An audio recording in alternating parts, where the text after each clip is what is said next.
कैसे हैं आप सभी। मैं निशा शर्मा आप सभी के लिए 23 जनवरी 2022 को जो यूपी टेट हुआ था उसका हिंदी प्रीवियस ईयर के 30 क्वेश्चन लेकर आ गई हूँ। 30 क्वेश्चन हमारे 91 से लेके 120 तक 30 क्वेश्चन हिंदी के होते हैं, जिसमें फर्स्ट पैराग्राफ आता है। पैराग्राफ को यदि हम रीड करेंगे तो काफ़ी टाइम लगेगा। इस पैराग्राफ को आप रीड करना। 91 क्वेश्चन है हमारा, घुमक्कड़ शब्द में कौन सा प्रत्यय है। तो घुमक्कड़ शब्द में कौन सा प्रत्यय होता है? अक्कड़। अक्कड़ प्रत्यय। प्रत्यय वे शब्दांश होते हैं जो किसी शब्द के अंत में लगाकर उनके अर्थ में परिवर्तन कर देते हैं, वह शब्द प्रत्यय कहलाते हैं। महावीर स्वामी का जन्म कहाँ हुआ था? महावीर स्वामी इस पैराग्राफ में दे रखा है। वैशाली में जन्म लिया, पावा में शरीर त्याग किया। तो महावीर स्वामी का जन्म कहाँ हुआ था? वैशाली में।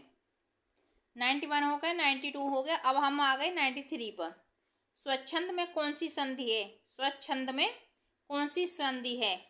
इसमें होती है व्यंजन संधि। क्या कौन सी होती है? व्यंजन संधि। व्यंजन संधि का नियम क्या है? यदि 6 वर्ण आ जाए तो 6 से पहले 6 वर्ण बढ़ा दिया जाता है। यदि 6 वर्ण आ जाए तो 6 से पहले 6 वर्ण बढ़ा दिया जाता है। महात्मा बुद्ध ने जब बुद्धत्व प्राप्त किया तो उनकी अवस्था कितनी थी? ये रहा, 35 वर्ष की आयु में उन्होंने बुद्धत्व को प्राप्त किया। तो कितनी थी उनकी आयु? 35 ईयर। श्रुति धर्म का क्या अर्थ है? श्रुति धर्म का क्या अर्थ है? तो श्रुति धर्म का क्या अर्थ है? वैदिक धर्म। इसमें आया था यहाँ पर पीछे, श्रुति धर्म की रक्षा के लिए शंकराचार्य ने वैदिक धर्म का उत्थान किया। तो श्रुति धर्म का क्या अर्थ है? वैदिक धर्म। डे का उच्चारण स्थान क्या होता है? नासिक। आपको मैंने वर्णमाला के चैप्टर में पढ़ाया था कि जो 5वां वर्ड होता है, डे, ढे, ने, सारे पांचवा वर्ड नासिक के उच्चारण स्थान होता है। 4 गज मलमल में कौन सा विशेषण है? 4 गज मलमल में कौन सा विशेषण है? कौन सा है? परिमाण बोधक। 4 गज मलमल में परिमाण बोधक विशेषण है। जिस विशेषण में किसी वस्तु की नाप तोल का बोध होता है उसे परिमाण बोधक विशेषण कहते हैं। 98 है, समास का विलोम क्या है? समास का विलोम व्यास होता है। समास का विलोम व्यास होता है। शून्य का तत्सम रूप क्या है? शून्य का तत्सम रूप क्या है? 99 शून्य। शून्य का तत्सम रूप क्या है? शून्य। शून्य क्यों होता है? ऐसे शब्द जो संस्कृत में ज्यों के त्यों लिए गए हैं उन्हें तत्सम शब्द कहते हैं। ठीक है। आंख की किरकिरी होने का अर्थ है अप्रिय लगना, बहुत प्रिय होना, कष्टदायक होना, धोखा देना। आंख की किरकिरी होने का अर्थ है अप्रिय होना। आंख की किरकिरी का अर्थ होता है अप्रिय होना। ठीक है। 101 हमारा क्वेश्चन है, निम्न में से किस शब्द की वर्तनी सही है? निम्न में से किस शब्द की वर्तनी सही है? तो यहाँ अनुग्रहित है, ये सारे अनुग्रहित हैं, पर सबसे सही कौन है? ये वाला, 4th वाला। क्यों इसमें ग्रह रे ऋषि वाला आएगा, इस वजह से ये वर्तनी 101 वाले क्वेश्चन का 4 आंसर ठीक है। 102 क्वेश्चन का आंसर क्या है? निम्नलिखित में शुद्ध शब्द है। क्या है शुद्ध शब्द? पैतृक। क्या होता है? पैतृक। श ध्वनि का उच्चारण स्थान क्या है? तालु। मैंने वर्णमाला में कराया था आपको। श ध्वनि का उच्चारण स्थान क्या है? तालु। इचु जैषणा, तालु। अत्यंत शब्द में प्रयुक्त उपसर्ग है अति। अत्यंत शब्द में प्रयुक्त उपसर्ग है अति। 104 का क्वेश्चन हो गया आपका दूसरा। 105 उपपत्यका का अर्थ है। उपत्यका का अर्थ है, क्या अर्थ है 105 का? क्या आंसर आएगा 105 में? सूर्य जिस पर्वत के पीछे से निकलता है, पर्वत के पास की भूमि, पर्वत का शिखर, प्राणियों के पेट का एक अंग। तो इसका सेकंड आएगा पर्वत के पास की भूमि। उपत्यका का क्या अर्थ होता है? पर्वत के पास की भूमि। 106 क्वेश्चन है हमारा। निम्नलिखित में से मौखिक अभिव्यक्ति का रूप है। क्या है मौखिक का? शुद्ध वर्तनी है, श्रुतलेख है, आशु भाषण है या सुलेख है? क्या होगा? आशु भाषण। यदि हम स्पीच दे रहे हैं तो वो मौखिक है। अब जैसे हमने इसमें नेक्स्ट वाले में वर्तनी पूछा तो ये मौखिक थोड़े ही ना, ये तो लिखित हो गया। और श्रुतलेख क्या होता है? जो सुनकर हम लिखते हैं, जिसे डिक्टेशन बोलते हैं, तो वो भी आपका लिखित से संबंधित हो गया। और सुलेख आपकी इमला हो ही गई, नकल हो ही गई, तो वो भी आपका लिखित से संबंधित होता है। तो ओनली हमारा मौखिक अभिव्यक्ति क्या हो जाएगी? आशु भाषण। 107 क्वेश्चन है आपका। हिंदी भाषा की बोलियां हैं। हिंदी भाषा में कितनी बोलियां हैं? 18। हिंदी भाषा में कितनी बोलियां हैं? 18। वो कौन कौन सी हैं? 18 बोली। अवधी, ब्रजभाषा, खड़ी बोली, कन्नौजी, बुंदेली, बघेली, हड़ौती, भोजपुरी, हरियाणवी, राजस्थानी, छत्तीसगढ़ी, मालवी, नागपुरी, मैथिली, पंच परगनिया, कुमाऊनी और मगही। एक रह गया मेरे माइंड से। वैसे टोटल 18 होती हैं। सामाजिक शब्द में मूल शब्द और प्रत्यय है। सामाजिक शब्द में मूल शब्द और प्रत्यय है। तो समाज, सामाजिक, समाज प्लस एक, सामा प्लस जिक, सा प्लस गाजिक, समाज प्लस एक, तो क्या हो जाएगा? समाज प्लस एक। सेकंड वाला ये मूल शब्द हो गया और ये आपका प्रत्यय होगा। तद्भव पत्रिका के संपादक का नाम है। तद्भव पत्रिका के संपादक का क्या नाम है? क्या नाम है? अखिलेश। ये तो याद करने वाली चीजें होती हैं। तद्भव पत्रिका किसने लिखी थी? कौन था उसका संपादक? अखिलेश। 12 बारस लो कुकर जीवे अरु 13 लो जिये शियार। यह पंक्ति किसकी है? 12 बारस लो कुकर जीवे अरु 13 लो जिये शियार। यह पंक्ति किसकी है? यह पंक्ति किसकी है? जगनिक की। किसकी है?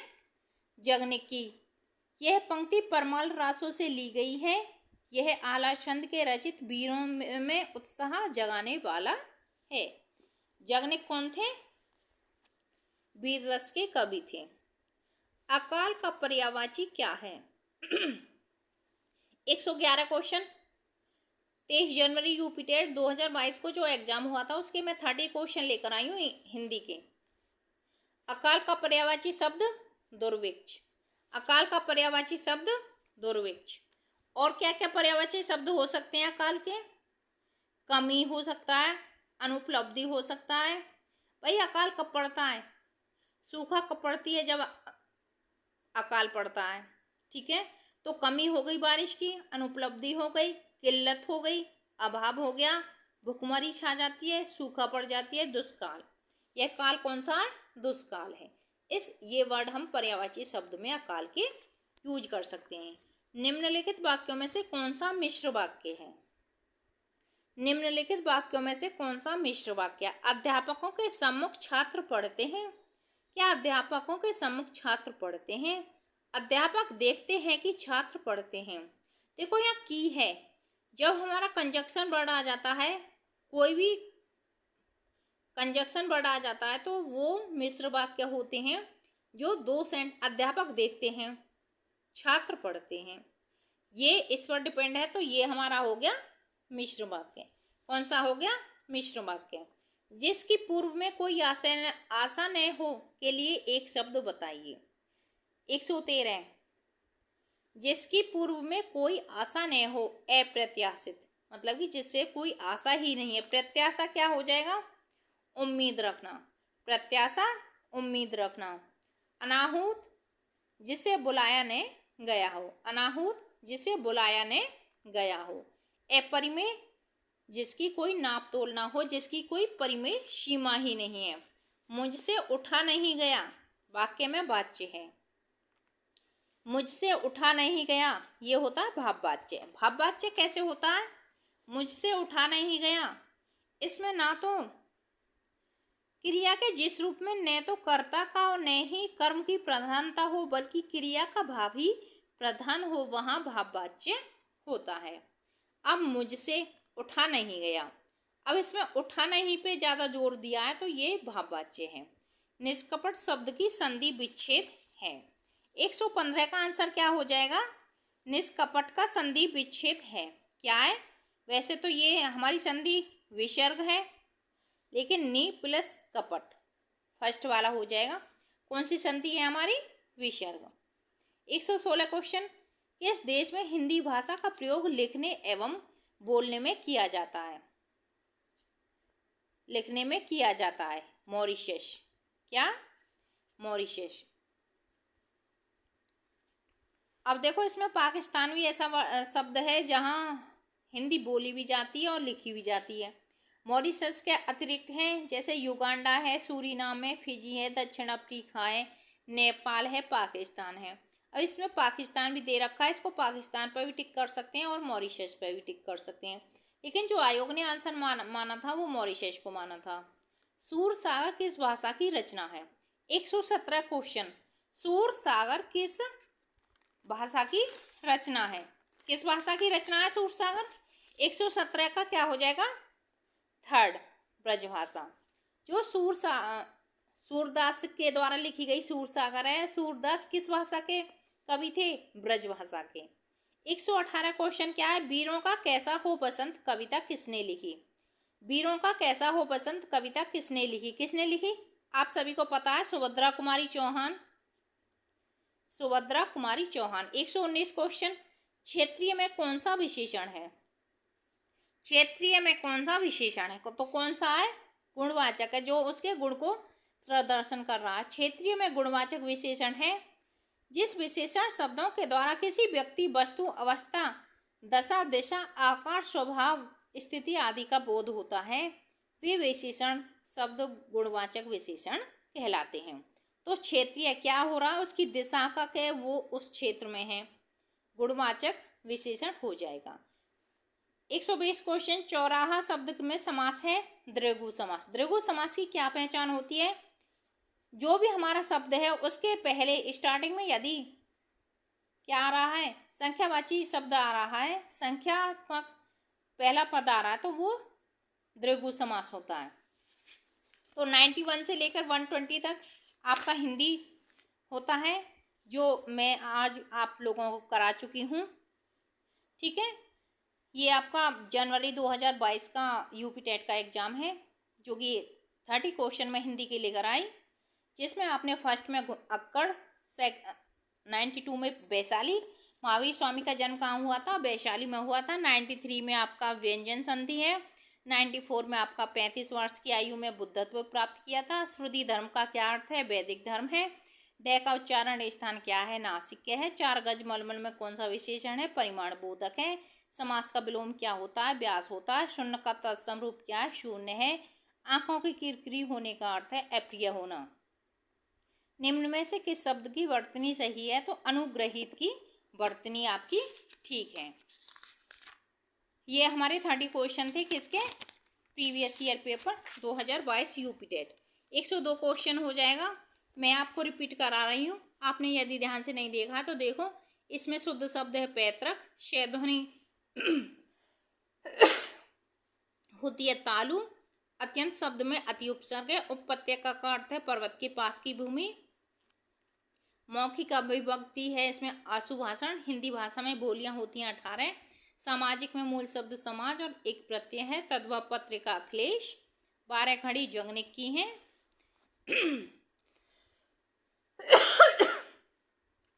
अकाल का पर्यायवाची दुर्भिक्ष हो जाएगा। कौन सा मिश्र वाक्य? थर्ड हो जाएगा। अप्रत्याशित, भाववाच्य, निष्कपट, सॉरी, मॉरिशस, ब्रज, सुभद्रा कुमारी चौहान, गुणवाचक, द्विगु समास। ये हो गए हमारे 30 क्वेश्चन यूपी टेट 2022 के। तो thanks for watching this video. Like, share and subscribe. यदि आप पहली बार मेरे चैनल पर विजिट कर रहे हैं तो इसे अपने 3 दोस्तों के साथ शेयर कीजिए, सेशन को लाइक कीजिए, चैनल को सब्सक्राइब कीजिए, बेल आइकन प्रेस कीजिए, जिससे कि नेक्स्ट आने वाला नोटिफिकेशन सबसे पहले आपके पास आए। मैं इसी तरीके से पहले आपको प्रीवियस क्वेश्चन कराऊंगी उसके बाद मैं प्रैक्टिस कराऊंगी। Thank you everyone, keep watching and keep